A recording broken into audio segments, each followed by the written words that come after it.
सतीश नगर गांव के मुखिया थे पीताम्बर सेठ। उम्र में बड़े और देखने में गंभीर लगने वाले पीताम्बर सेठ दिल के बहुत अच्छे इंसान थे।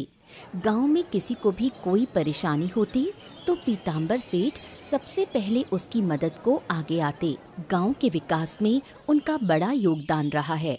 अब जब उनकी उम्र हो चली थी तब वो अपने दो बेटों प्रणव और आनंद में से किसी एक को अपनी जिम्मेदारी सौंपना चाहते थे। इस विषय में उन्होंने अपने पुराने मित्र किशन लाल से सलाह लेने का फैसला किया।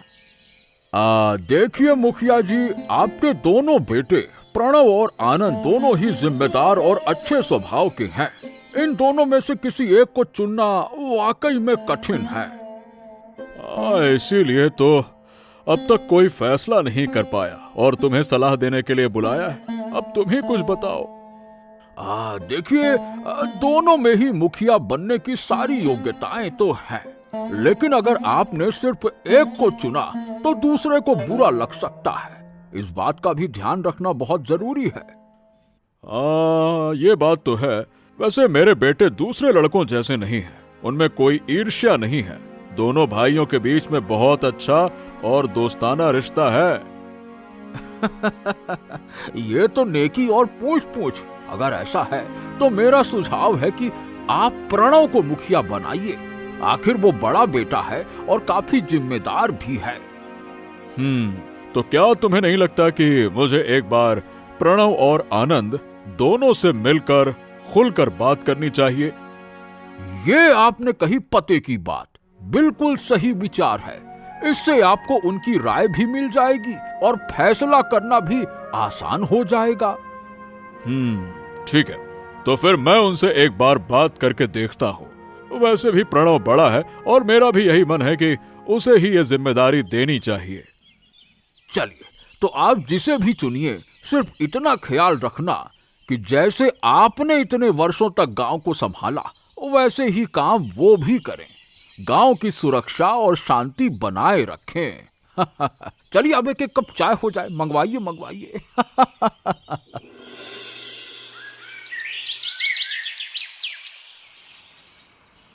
किशन लाल की दो बेटियां थीं, आस्था और शारदा।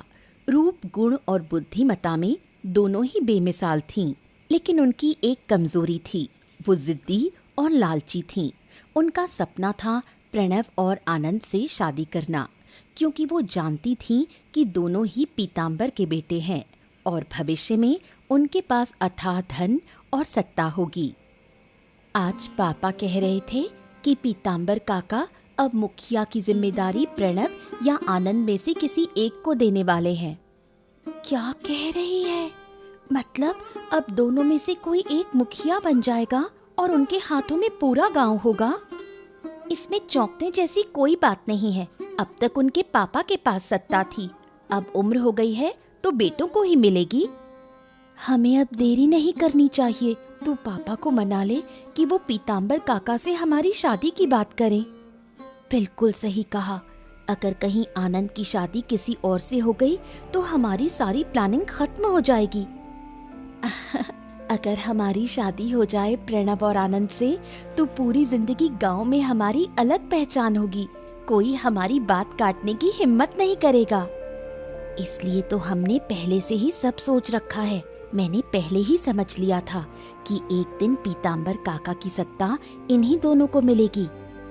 मुझे लगता है हमें इससे पहले कि कोई और मौका ले जाए पापा से बात करनी चाहिए। तू फिक्र मत कर, अब क्या करना है सब मैंने प्लान कर रखा है। सही वक्त आने दो, मैं खुद पापा से बात करूंगी। सिर्फ प्रणव और आनंद की पत्नी बनकर सत्ता और वैभव पाने की चाह में आस्था और शारदा दोनों अपनी चालें बिछाने लगीं।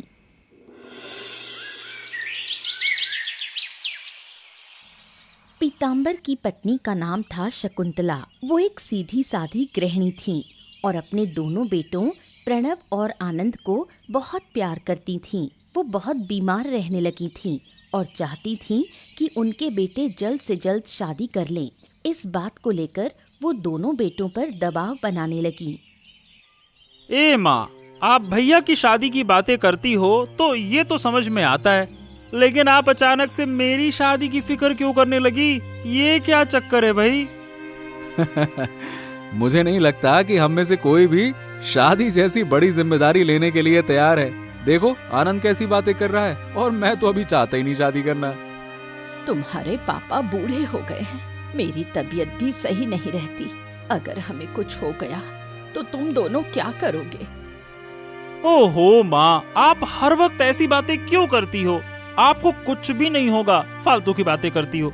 और वैसे भी पापा तो अभी इस विषय में कुछ नहीं कहते हैं, आप ही लगी पड़ी हो शादी शादी शादी। क्या कहेंगे, वो तो इसी सोच में है कि तुम दोनों में से किसे गांव का अगला मुखिया बनाया जाए। मुखिया? अब ये बात कहाँ से आ गई?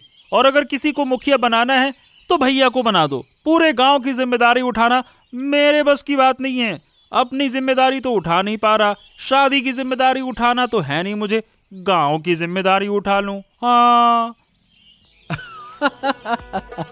शादी की बात हो तो भैया से कराओ, मुखिया की बात हो तो भैया को बनाओ।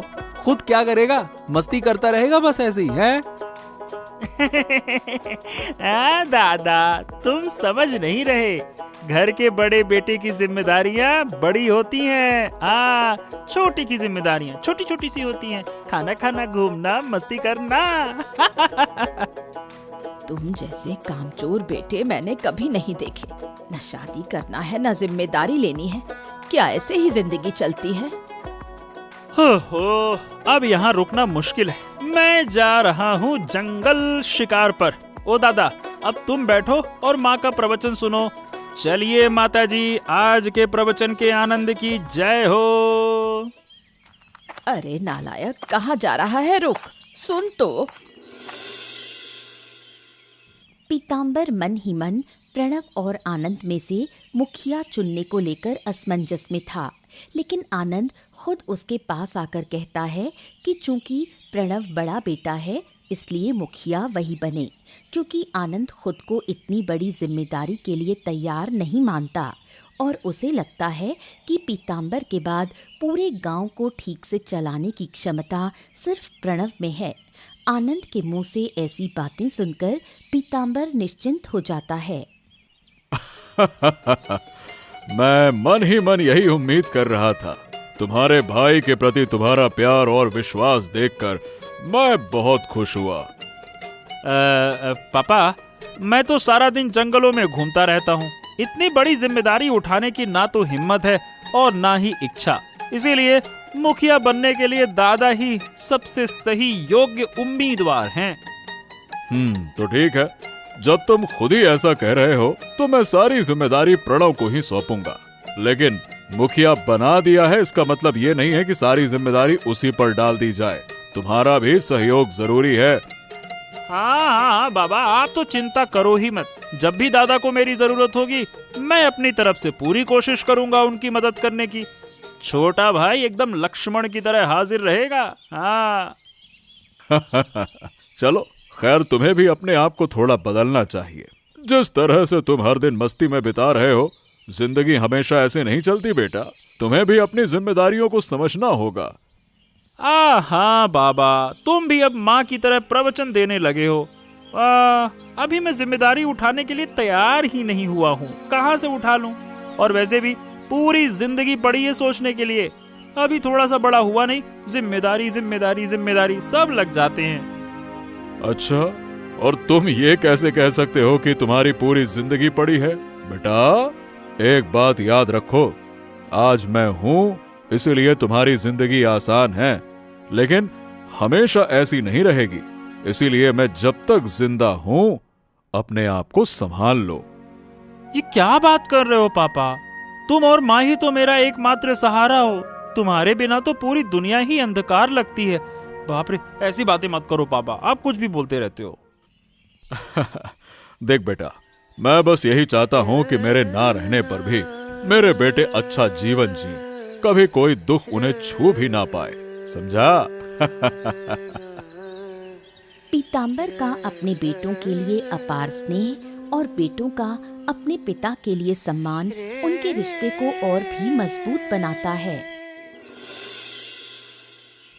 आस्था अक्सर अपने हाथ से बनाए हुए खाने के साथ प्रणव के घर जाया करती थी। उसका इरादा था शकुंतला का दिल जीतकर प्रणव की पत्नी बनने का, लेकिन उसकी इन चालों को शकुंतला समझ नहीं पाती थी। वो सरल और सहज स्वभाव की थी, इसलिए आस्था को अपनी बेटी जैसा प्यार देती थी। और उस दिन तो खोश बाबू की बेटी की शादी में दूल्हे वाले दहेज को लेकर तमाशा कर बैठे थे। थोड़ी सी देर होती तो शादी ही टूट जाती। लोग कितने गिर गए हैं। अगर मेरे बेटे प्रणव और आनंद की शादी होगी तो मैं 1 रुपया भी दहेज नहीं लूंगी। प्रणव की शादी के बारे में कुछ सोचा है? कितनी बार उससे बात की है, लेकिन वो तो किसी भी हालत में शादी के लिए राजी ही नहीं होता। एक बार सोचो, अगर बहू घर में आ जाए तो वो तुम्हारी कितनी सेवा करेगी। उसके साथ बातें करके तुम्हारा भी समय अच्छे से कटेगा। मेरी भी तो इच्छा है उसकी शादी करवाने की। कोई अच्छी लड़की हो तो बताना। देखूंगी, लेकिन सबसे अच्छा तो तब होगा जब वो लड़की आपकी जान पहचान की हो। आस्था मेरा कितना ख्याल रखती है। उससे बात करने से मेरा मन अच्छा हो जाता है। अगर यही प्रणव की पत्नी बन जाए तो। आस्था की योजना सफल होती है। शकुंतला उसके और प्रणव के रिश्ते के बारे में सोचने लगती है। गांव में 2 अजीब लोग आए। एक का नाम था मुरली और दूसरे का नाम था भानु। दोनों के कपड़े फटे पुराने थे। वो दोनों गांव के मंदिरों के आसपास घूमते रहते और भीख मांगते थे। उनमें मुरली बहुत चालाक और लालची था। मुरली और भानु हमेशा साथ रहते थे। और धात तेरे की, सुबह से किसी ने 1 पैसा भी नहीं दिया। अब तो रोटी खरीदने के भी पैसे नहीं हैं। हमें पैसे देंगे भी कैसे? लोग तो सारे पैसे मंदिर के दान पेटी पर डालकर चले जाते हैं। मंदिर के दान पेटी में डालने के लिए पैसे हैं इनके पास, लेकिन भूखे इंसानों की मदद करने के लिए नहीं। यही है हमारा समाज, खोखला समाज। वाह वाह नेताजी, क्या बात कही है। अरे मैं तो कहता हूँ कि इस मंदिर में बैठकर हमें वैसे भी बहुत कम पैसा मिलता है। उस तरफ जो शिव मंदिर है वहाँ बैठते हैं, वहाँ ज्यादा पैसा मिलेगा और वहाँ बड़े बड़े लोग आते हैं। शिव जी के भक्त बड़े बड़े लोग होते हैं। क्या कहता है? हाँ, कुछ दिन और देख लेते हैं।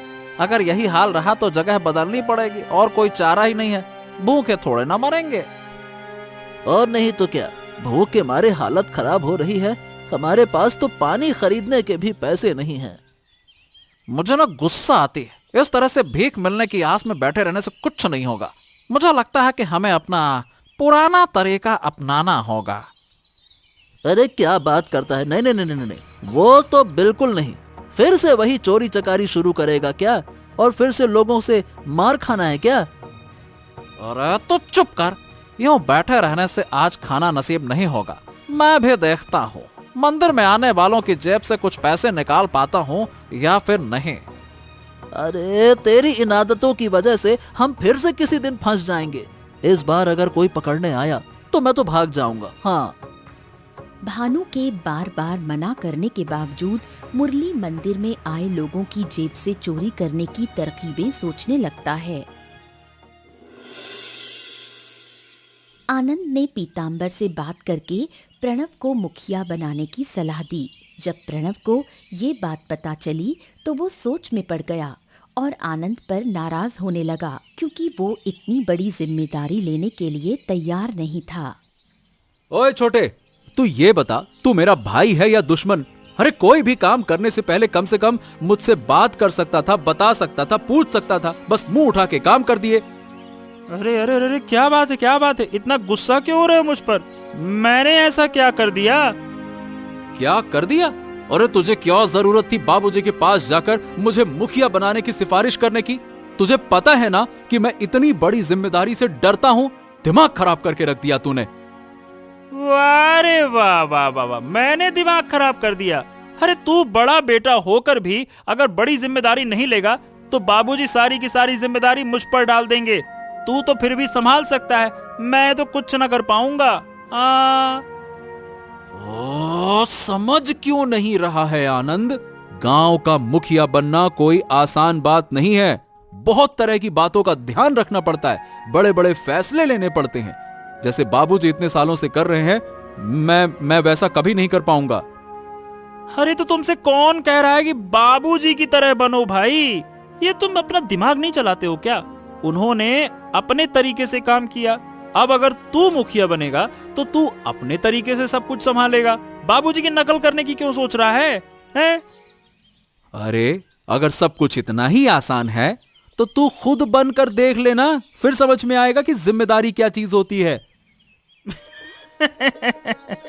एक तो मैं खुद जिम्मेदारी लेना नहीं चाहता था, इसीलिए ही तो बाबूजी से कहकर तुझे मुखिया बनाने की सलाह दी। वाह वाह वाह, तो क्या तेरी आरती उतारूं जो सलाह देके चलाया? तूने बिल्कुल भी सही नहीं किया। कम से कम बाबूजी से बात करने से पहले एक बार मुझसे तो पूछना चाहिए था, चर्चा कर लेता, बात छेड़ देता। क्या कहूं मैं? अरे इतना डर क्यों रहा है भाई? ऐसा नहीं है कि सारी जिम्मेदारी तेरी है। शांति से सोच, तू मुखिया बनेगा, लेकिन अगर कोई समस्या आएगी तो वो तो हम दोनों मिलकर उसे हल करेंगे ना। मैं हूं ना तेरे साथ। दोनों भाई मिलकर गर्दा उड़ा देंगे, चिंता मत कर, सब संभाल लेंगे। हाँ, मैं पीछे खड़ा हूं। कुछ दिनों बाद पीताम्बर अपने परिवार की शांति के लिए मंदिर में पूजा करने जाता है। मंदिर से निकलते वक्त उसका रुपयों का थैला गिर जाता है। उसे भानु देख लेता है और जल्दी से उठाकर पीताम्बर को वापस दे देता है। पीताम्बर उसकी ईमानदारी देखकर बहुत खुश होता है। हाँ, तुम्हारे जैसे ईमानदार आदमी को मंदिर के नीचे भीख मांगते हुए देखना वाकई दुखद है। क्या कह रहे हैं बाबू? भीख तो कोई शौक से नहीं मांगता, हालात ने मजबूर कर दिया है। ये बताओ, क्या तुम पढ़े लिखे हो या पढ़ाई नहीं कर पाए? पैसों की तंगी के कारण ज्यादा पढ़ाई नहीं कर पाया। मैट्रिक में दाखिला लिया था, लेकिन परीक्षा नहीं दे पाया। अगर तुम्हें अच्छी तनख्वाह वाली नौकरी मिल जाए तो क्या भीख मांगना छोड़ दोगे? इच्छा तो है, लेकिन मेरे जैसे भिखारी को कौन नौकरी देगा साहब? भगवान के नाम पे लोग भीख तो देते नहीं है, नौकरी कहाँ से देंगे? मेरा नाम पीताम्बर सेठ है, मैं इस गांव का मुखिया हूँ। मुझे अपने घर में बगीचे की देखभाल के लिए एक आदमी चाहिए। अगर तुम्हें ऐतराज ना हो तो ये काम तुम कर सकते हो। बाबू, क्या आप मुझे सच में नौकरी दे रहे हैं? हाँ हाँ बिल्कुल, तुम्हारी ईमानदारी ने मुझे बहुत प्रभावित किया है और तुम दिखने से ही भरोसेमंद लगते हो। अगर तुम मेरी बात मान लो तो मैं बहुत खुश होऊंगा। आपकी बात ठुकराकर मैं आपको अपमानित करने की हिम्मत नहीं कर सकता, लेकिन यहाँ मेरा एक दोस्त भी है। मैं काम करूंगा और वो भीख मांगे, मैं ये सहन नहीं कर सकता। ओहो, बड़ी दोस्ती।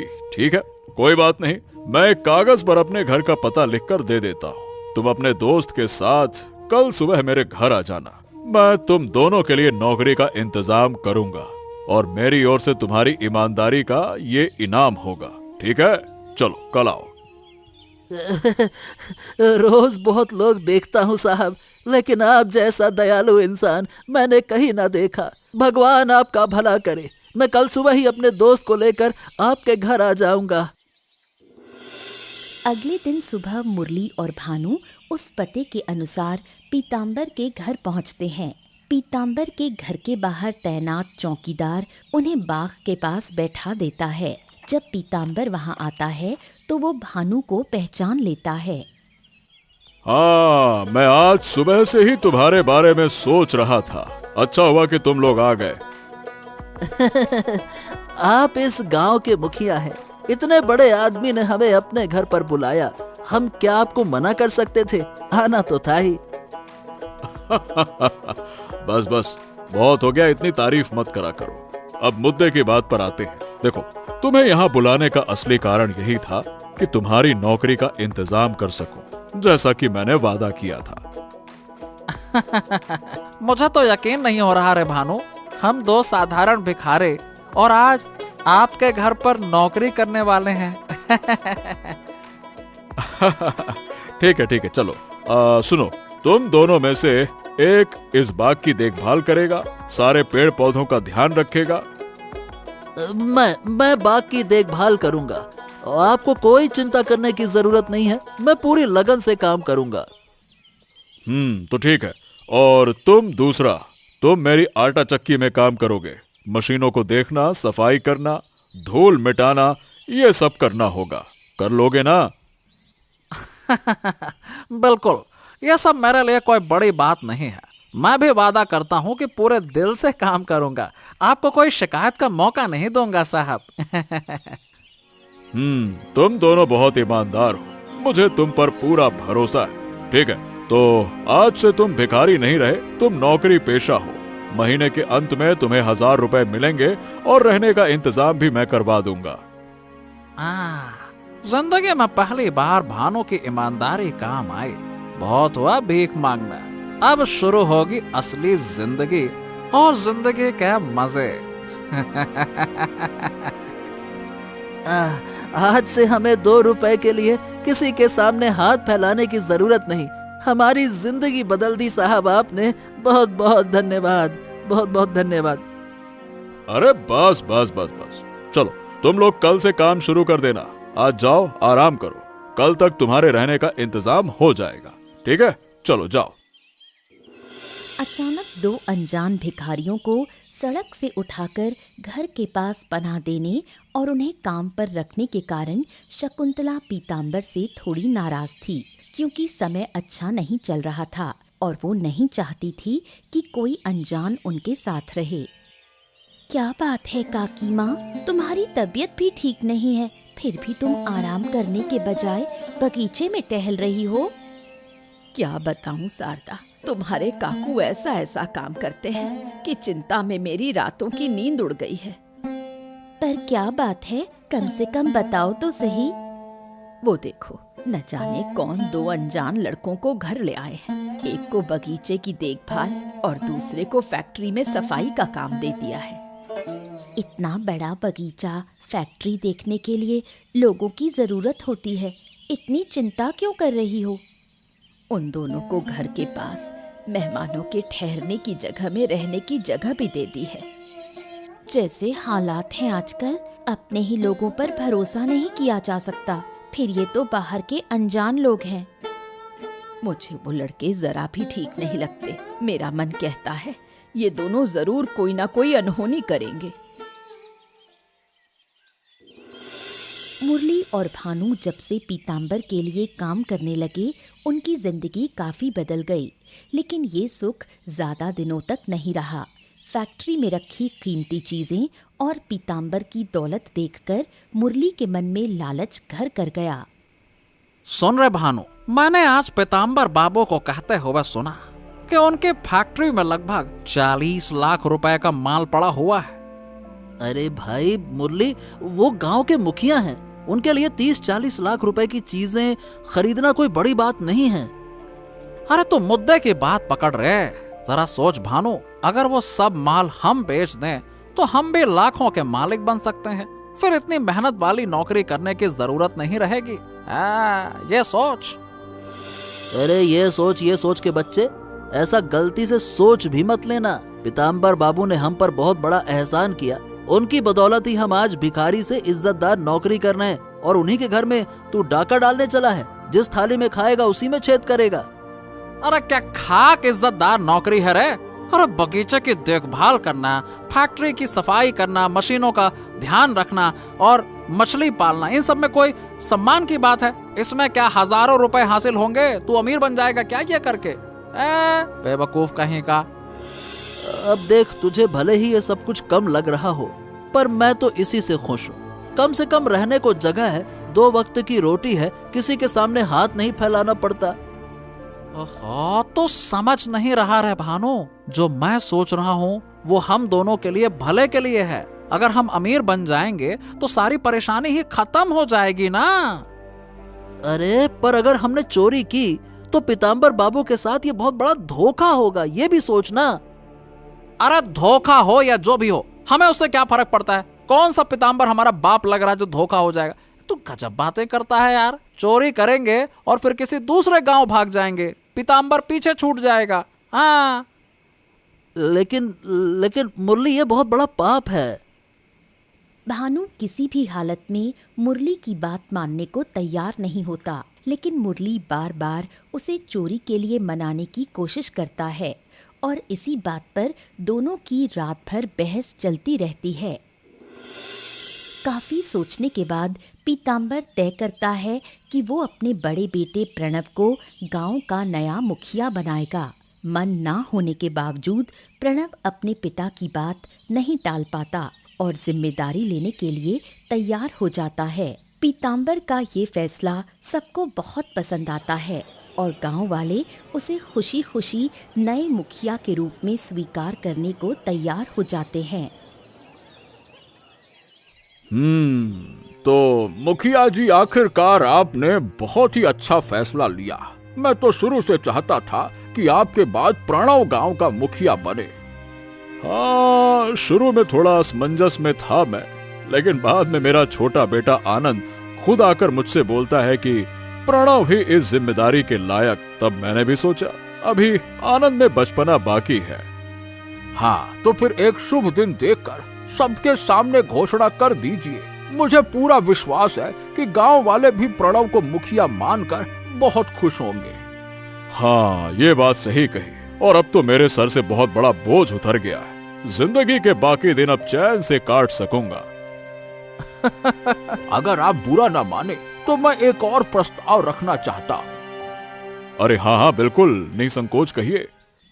हमारी दोस्ती को आज लगभग 40 साल हो गए। बचपन, जवानी सब हमने साथ में बिताए। मैं क्या सोच रहा था कि क्यों ना इस दोस्ती को, मेरा मतलब है कि रिश्तेदारी में बदल दें। मतलब आप ये कह रहे हैं कि मेरे बेटे प्रणव की शादी आपकी बेटी आस्था से कर दी जाए? बस ऐसा ही कुछ सोचिए, लेकिन मैं कोई जोर जबरदस्ती नहीं करना चाहता। अगर आपकी और प्रणव की इच्छा हो तो ये रिश्ता आगे हो, नहीं तो कोई बात नहीं, दोस्ती तो है अपनी। किशन लाल मौके का फायदा उठाकर प्रणव और आस्था की शादी का प्रस्ताव रख देते हैं और दोनों परिवारों में शादी की तैयारियां शुरू हो जाती हैं। प्रणव और आस्था की शादी की बात चलने के बाद से ही प्रणव चिंता में पड़ जाता है, क्योंकि वो आस्था से शादी नहीं करना चाहता था। सब उसे सीधी सादी लड़की मानते थे, लेकिन प्रणव आस्था की असली सच्चाई भली भांति जानता था और इसीलिए वो शुरू से ही इस शादी के खिलाफ था। सुना है तेरी शादी तय हो गई भाई, ये तो बड़ी खुशी की बात है। तेरी शादी हो रही है और तू यहाँ पे उदास बैठा हुआ है, क्या बात है? अरे क्या बात है, क्या बात है। इस परिवार का सबसे बड़ा बेटा बनकर पैदा होना ही शायद मेरी जिंदगी की सबसे बड़ी गलती है। मैं जब कोई जिम्मेदारी लेना चाहता हूँ तब तो मुझे कुछ नहीं कहा जाता, लेकिन जब नहीं चाहता तब जबरदस्ती मुखिया की जिम्मेदारी मेरे सर पर डाल दी जा रही है और अब मेरी मर्जी के खिलाफ आस्था से मेरी शादी की जा रही है। समझ नहीं आता कि करूँ तो करूँ क्या। अगर तू इस शादी में राजी नहीं है तो सीधे जाकर पिताजी से एक बार बात करके देख। अरे बात करने की कोशिश की थी मैंने, लेकिन माँ और पिताजी दोनों आस्था को पसंद करने लगे हैं। उनके लिए आस्था एक गुणी, समझदार और आदर्श लड़की है। अरे वो तो बहू मानने लगे हैं उसे अभी से, लेकिन आस्था की असली सूरत तो मैं जानता हूँ। एक बात है जो शायद अजीब लगे, पर मुझे लगता है कि तू गांव का नया मुखिया बनेगा, इसी लालच में आस्था तुझसे शादी करना चाहती है। क्या कहता है? यही तो, मुझे भी यही लगता है, लेकिन अब बहुत हो गया। हमेशा हर बात मान लेना अब मुमकिन नहीं है। अरे कम से कम जिंदगी किसके साथ बितानी है ये फैसला तो मेरा होना चाहिए ना। मैं तेरे साथ हूँ दादा। जा और पिताजी को समझा कि तू आस्था से शादी नहीं करना चाहता, और अगर वो नहीं मानते तो मैं भी पिताजी से बात करूंगा। लगता है आस्था सोच के बैठी है कि वो मुझसे शादी करना चाहती है और मैं झट से मान जाऊंगा। अरे शादी के बाद सब कुछ अपने मन से चलाएगी, वो देख लेना। वही तो, हर बात जबरदस्ती नहीं चलती दादा। हमेशा माँ बाप की बात मानता आया है तू, पर शादी का मामला तुझे खुद सोच समझकर तय करना चाहिए। ये तेरी जिंदगी भर का सवाल है। कई दिन बीत जाते हैं। प्रणव गांव का नया मुखिया बनकर जनता की सेवा में लग जाता है, जैसे उसके पिताजी पीताम्बर करते थे। दूसरी ओर मुरली के कहने पर भानु भी अनिच्छा से उसके साथ मिलकर पीताम्बर की फैक्ट्री से चोरी करने लगता है। तुम लोग फैक्ट्री में चोरी कर रहे हो? हमारे पिता तुम पर आंख मूंद कर भरोसा करते हैं और तुम ये सब कर रहे हो? बाबू, छोटे बाबू, यकीन कीजिए, मैंने मुरली को कई बार समझाया, कई बार कहा कि मैं पीताम्बर बाबू से गद्दारी नहीं कर सकता, लेकिन उसने जबरदस्ती मुझे मजबूर कर दिया।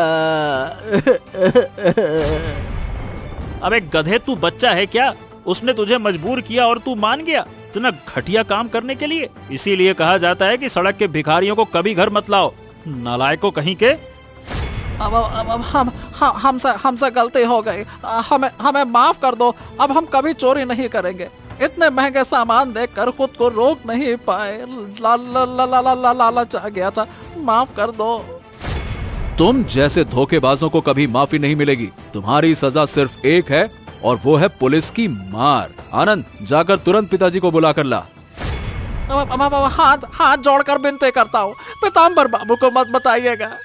पीताम्बर बाबू को मत बताइए। हमें पुलिस के हवाले मत कीजिए, रहम कीजिए। हम भीख मांग लेंगे लेकिन पुलिस के पास नहीं जाएंगे। नहीं। कितनी मिन्नतें की लेकिन नहीं माना साला। बड़े को तो मार दिया, अब छोटे की बारी है। ये क्या किया तुमने? मेरे पास मत आओ, दूर रहो मुझसे, दूर रहो। मुरली और भानु आनंद पर हमला करने आते हैं, लेकिन आनंद किसी तरह वहां से भागकर जान बचा लेता है। आनंद जैसे तैसे बचकर भाग जाता है। मुरली और भानु डर के मारे गांव छोड़कर पास के गांव में छुप जाते हैं। दूसरी ओर आनंद से पूरी घटना जानकर लोग घटना स्थल से बेहोश प्रणव को अस्पताल ले जाते हैं और पुलिस मुरली और भानु की तलाश में लग जाती है। कितनी बार कहा था, अजनबियों पर दया करके घर में मत रखो। आज देखो, तुम्हारी उस दया की वजह से मेरा बेटा मौत से लड़ रहा है। माँ शांत हो जाओ। पिताजी को दोष क्यों देती हो? उन्हें क्या पता था कि वो ऐसा करेंगे? मुझसे बहुत बड़ी गलती हो गई। अगर अब वो दोनों मेरे सामने आए तो मैं उनके टुकड़े टुकड़े कर दूंगा। शांत हो जाइए। आपने उन पर दया करके उन्हें घर दिया, काम दिया, और बदले में देखिए उन्होंने क्या किया। इंसान से ज्यादा कृतज्ञ और कोई नहीं होता। भगवान का शुक्र है कि मैं वक्त पर भाग सका, वरना आज मेरी भी वही हालत होती। अभी ज्यादा समय नहीं बीता है, वो ज्यादा दूर नहीं जा पाएंगे। पुलिस पूरी कोशिश कर रही है। उम्मीद है कि जल्द ही कोई अच्छी खबर मिलेगी। सबसे पहले मैं चाहता हूँ कि मेरा बेटा होश में आए, नहीं तो मैं खुद को कभी माफ नहीं कर पाऊंगा। अस्पताल के बाहर पूरा गांव इकट्ठा था। सबकी आंखों में आंसू और मन में मुरली और भानु के लिए गुस्सा था। तभी खबर आती है कि पुलिस ने उन्हें पकड़ लिया है। मन तो कर रहा है कि अभी तुम्हारे टुकड़े टुकड़े करके कुत्तों को खिला दूं, गद्दार कहीं के, धोखेबाज। मैंने कुछ नहीं किया बाबू, मुझे मुरली ने मजबूर किया, यकीन कीजिए मेरा। चुप हो जाओ, मगरमच्छ के आंसू रोते हो। अब तुम पर भरोसा करने की गलती हम दोबारा नहीं करेंगे। अगर मेरे भाई को कुछ हो गया ना, तो याद रखना तुम्हारा अंत